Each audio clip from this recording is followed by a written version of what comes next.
ഇന്ന് ഞങ്ങൾ വൈകുന്നേരം ചായയൊക്കെ കുടിച്ച് ഞാനും മോളും കുറച്ച് നേരം ഇങ്ങനെ സംസാരിച്ചിരിക്കുകയാണ് കേട്ടോ. അപ്പോൾ നമ്മൾ പഴയ കാര്യങ്ങളൊക്കെ ഇങ്ങനെ പറയുമല്ലോ.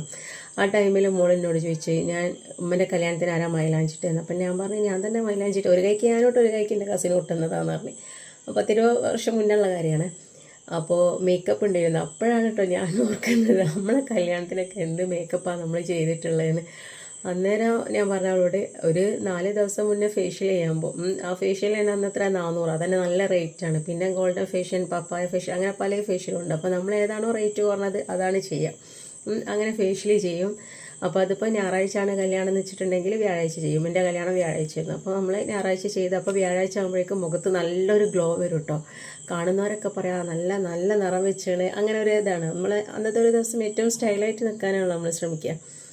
പിന്നെ ഉള്ളത് ഒരു ലിപ്സ്റ്റിക്കാണ്. പിന്നെ ഐഷാഡോ ഒന്നും ഇപ്പോഴത്തെ കുട്ടികൾ ഇടലെന്നുണ്ടെന്നുള്ള എനിക്കറിയില്ല.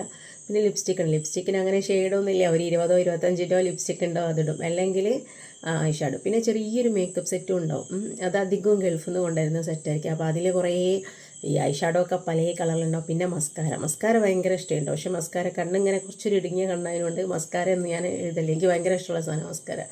പിന്നെ മുഖത്ത് എന്തെങ്കിലും റൂഷ് അങ്ങനത്തെ എന്തെങ്കിലും കാര്യം. പിന്നെ പക്ഷേ ഫേഷ്യൽ ആയതുകൊണ്ട് റൂഷ് ഇടേണ്ട ആവശ്യമില്ല. അപ്പോൾ ഇതായിരുന്നു നമ്മളെ കല്യാണ മേക്കപ്പ്. പക്ഷേ അങ്ങനത്തെ ഇന്ന് മക്കളെ കണ്ടാൽ നമുക്ക് മനസ്സിലാവില്ല അല്ലേ. പക്ഷേ അങ്ങനെ കല്യാണത്തിൻ്റെ അന്ന് മനസ്സിലാവണം നമ്മളാണ് എന്നുള്ളത് ആൾക്കാർക്ക് പെട്ടെന്നൊരു ക്യാച്ച് ചെയ്യാൻ പറ്റണം. അല്ലാതെ നമ്മൾ മറ്റാരോ ആയിട്ട് നമ്മൾ ആ ഒരു കല്യാണത്തിൻ്റെ ദിവസം നിന്നിട്ട് കാര്യമില്ലല്ലോ. നമ്മളിപ്പോൾ കല്യാണ ആൽബത്തിലൊക്കെ നോക്കുകയാണെന്നുണ്ടെങ്കിൽ നമുക്ക് തോന്നും നമ്മളല്ല എന്നുള്ളത്. അങ്ങനെ നിൽക്കുന്നതിനോട് താല്പര്യം, അങ്ങനെ ആ ഒരു ഇതിനോട് എനിക്ക് താല്പര്യമില്ല കേട്ടോ. നമ്മളാന്നുള്ളത് മനസ്സിലാവണം. എന്നിട്ട് ആ ഒരു മേക്കപ്പ് നല്ലൊരു മേക്കപ്പിലാകും വേണം.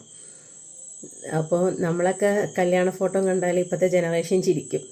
അങ്ങനത്തെ രീതിയിലാണ് നമ്മളൊക്കെ കല്യാണ ഫോട്ടോ ഉള്ളത്.